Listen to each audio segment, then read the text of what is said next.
안녕하십니까. 쇼킹 부동산입니다. 2023년부터 2024년 상반기는요, 현재 예측 가능한 대세 하락 시기입니다. 자, 하락을 예상하는 이유는 간단해요. 2년 전 전세 시세가 낮은 기준금리 영향으로 높게 형성됐고요. 기준금리가 급격히 올라갈 가능성과 입주 물량이 다시 증가하는 과정이 동시에 온다는 부분이죠. 그래서 이 과정에서 금리가 높으면 높을수록 충격은 커진다 말씀을 드렸습니다. 그런데 정말 충격이 커질 것 같습니다. 오늘 영상 보시면 더 이해가 되실 겁니다. 왜? 상황이 지금 계속 안 좋은 방향으로 가고 있기 때문이죠. 영상 전에 구독 부탁드리겠습니다. 오늘 한국은행 신임 총재가 임명이 됐습니다. 이창용 한국은행 총재, 워낙 스펙이 출중한 분이라서 무난히 청문회도 통과가 됐어요. 여야할 것 없이 분위기 좋았다 그러네요. 자, 그런데 이창용 한국은행 총재, 굉장히 어려운 시기에 통화정책을 담당하게 됐습니다. 먼저 주요국의 강력한 긴축 흐름에 따른 영향을 대한민국이 안 받을 수가 없어요. 특히 미국이 워낙 강력하게 진행할 것으로 예상이 되기 때문에 한국은행도 그 흐름을 따라갈 수밖에 없거든요. 게다가 대한민국 내부적으로도 지금 물가 불안에 따른 통화정책 변화 필요성이 계속 커지고 있다는 부분입니다. 그러면은 한국은행 총재 입장에서는 어떻게든 경기를 덜 둔화시키면서 현재 위기를 넘겨야 되는 중책을 맡은 거예요. 이창용 한국은행 총재도요, 청문회를 통해서 언급을 했습니다. 인기 없더라도 금리 인상해야 된다. 단 성장도 함께 고려한다. 이걸 보고 사람들이 비둘기라고 오해를 하는데, 원래 한국은행에서 금리 올릴 때는요, 성장률을 어느 정도 받쳐줘야 올려왔던 거거든요. 그래서 저희가 예전부터 강조드렸던 게, 부동산 거품이 꺼지려면요, 성장률, 경제가 좋아야 된다 말씀을 드렸던 게 바로 여기에 있습니다. 자, 그런데 이창용 한국은행 총재는 앞으로 인플레이션이 최소 1, 2년 정도 지속된다고 봤어요. 그러면 그에 따라서 물가 통화 정책을 변화를 가져올 수밖에 없다는 거죠. 그래서 물가 지표에 따라서 향후 기준금리 상단이 결정되고 부동산 시장 충격 강도도 달라지는 거예요. 그런데 내년에 집 살 사람들은 앞으로 금리가 오른 게 유리하겠죠. 그래서 지금 무주택자, 주택 구입 대기자들이 물가 지표에 관심을 가져야 되는 이유입니다. 자, 그런데 발표되는 지표나 전망들이 심상치가 않아요. 오늘 한국 생산자 물가 지수가 발표됐습니다.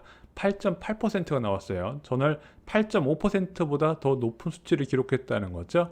전월 대비해서 무려 1.3%가 올라갔습니다. 이렇게 한 달 사이에 1.3%나 오른 거 5년 2개월 만에 최고치라고 하네요.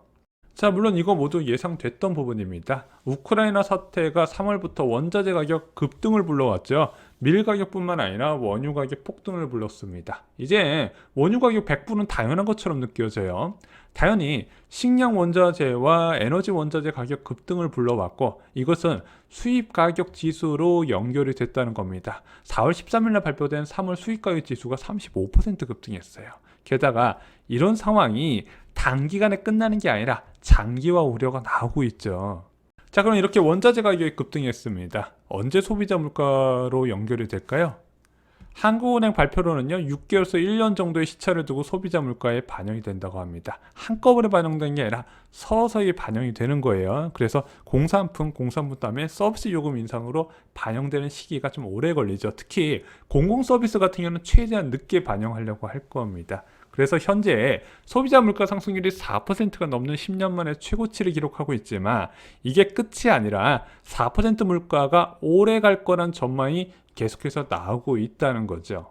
IMF에서도 이런 상황을 전망에 반영을 했습니다. IMF 한국경제 전망 나왔거든요. 4월 19일 날. 자, 물가 전망이 올해 4%로 찍을 걸로 봤습니다. 성장률은 우크라이나 사태와 전 세계 긴축 강화로 다소 둔화될 거라고 봤어요.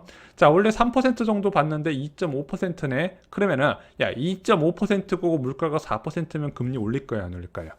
올려요. 지금 한국은행에서는 2%만 넘으면 경제는 괜찮다고 판단을 하는 것으로 예상이 됩니다. 그러면 물가만 작겠다 이렇게 나서기 때문에 올해 긴축이 굉장히 강할 거라고 보는 겁니다. 이게 얼마 전에 발표됐었던 BOK 이슈 노트, 고인플레이션에 대응한 통화정책 운영 보고서에서도 나왔어요.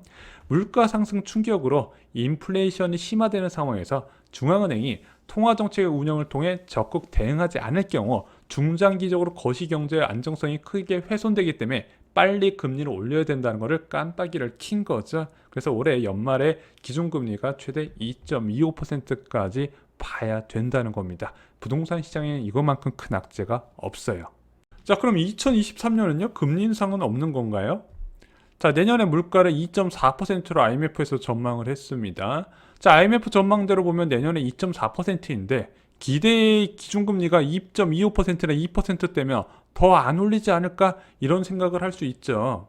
문제는 내년의 금리는요, 한국 내부적인 요소가 아니라 미국이 결정하기 때문에 더 위험하다고 말씀을 드렸어요. 이창용 한국은행 총재도 이 부분에 대해서 언급을 했습니다. 기준금리 역전 가능성이 있다. 부작용이 좀 있을 수 있는 부분을 이야기를 했는데 솔직히 기준금리 역전돼도 바로 큰일 안 일어나요. 저희가 말씀드렸죠. 최대 0.75%까지는 허용을 한다. 근데 지금 패드워치에 따르면 연말 미국의 기준금리가 3%가 될 거라고 보는 시각이 많아요. 한 41% 정도가 그 정도로 보고 2.75%랑 34% 정도 보는 것 같습니다. 그래서 지금 이제 연준 내에서도 매파는 6차례 빅샷을 이야기하고 있고 비둘기파는 2차례 정도 빅샷을 얘기하고 있거든요. 그럼 그 중간값이 4차례 정도 올리는 게 연말 기준금리가 3%거든요. 그럼 대한민국이 2.25%로 얼추 지금 전망치대로 갈 것으로 보여져요. 그런데 미국 물가가요, 3% 기준금리에도 안 잡히면 어떻게 될까요? 이것이 진짜 심각한 문제예요. 보세요. 미국이 3%고 연말에 한국이 2.25%입니다. 그런데 미국이 물가 안 잡힌다고 해서 더 올려요. 3.5%가 될 수 있고 3.75%가 될 수 있고 4%도 될 수 있습니다. 아마 근원 PC의 물가 지수보다 더 높게 설정할 가능성도 있어요. 그럼 대한민국이 좋든 싫든 경기가 좋든 물가가 안정되든 안 되든 동일하게 올려야 되는 거예요. 그래서 이것 때문에 올해의 말을 기준금리가 정점이라고 말하기 어려운 거고요.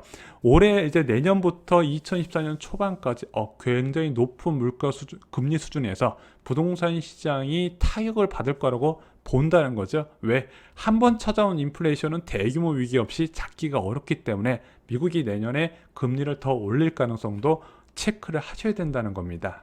자, 물론 부동산 시장은 변화가 없습니다. 한국 부동산원 통계에서도 보합세가 이어지고 있어요.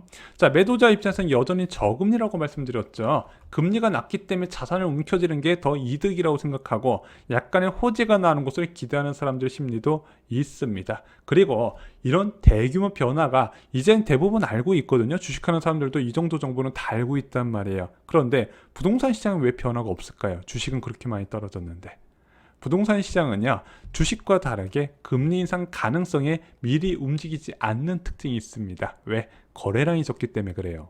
자, 한국에서는 정기예금 2% 시대가 왔습니다. 우리은행, 국민은행, 하나은행, 신한은행 모두 다 2% 수준에 맞췄어요. 자, 2017년 말에 정기예금 2% 되고 나서 정말 오랜만에 2% 금리 시대가 왔죠. 이제는 예금이나 적금할 맛이 좀 나실 겁니다. 자, 기준금리 올렸는데 대출금리는 언제 변화할까요? 지금 예금금리 인상은 좀 빨리 반영을 한 편이고요. 대출금리는 아마 다음 달 5월 15일 날 코픽스 금리가 변경되면 그때 크게 반영이 될 거예요. 왜냐하면 이제 코픽스라는 게 예금금리 베이스로 해서 가장 큰 비중으로 움직이거든요. 그러면 당연히 예금금리가 2% 넘었기 때문에 코픽스 금리도 달라질 겁니다. 그럼 제일 먼저 영향을 받는 게 현재 3.2% 수준인 공적보증 전세자금 대출 금리의 상승이 일어난다는 거죠. 그래서 저희가 예전부터 기준금리 1.5%부터 전세 시세에 영향을 받을 거라고 말씀드렸습니다. 그럼 매매 시장은 언제 반영되죠? 매매 시장은 기준금리 1.75%라고 말씀드렸죠. 7월 달에 올릴 확률이 커지고 있습니다. 그렇게 되면은 정기예금 금리가 2.3에서 2.4가 돼요.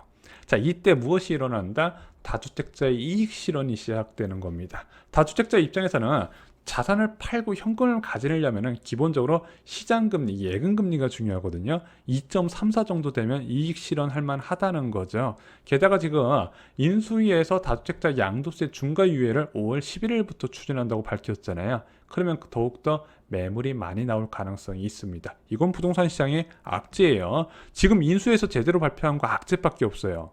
지금 투자자들이 그나마 믿었던 규제 완화는요, 지금 굉장히 신중하게 접근을 하고 있죠. 왜? 임기 초부터 섣불리 규제 완화했다가 부동산 가격이 폭등하면 그거 어떻게 국정을 이끌어갈 수 있겠습니까? 어렵죠.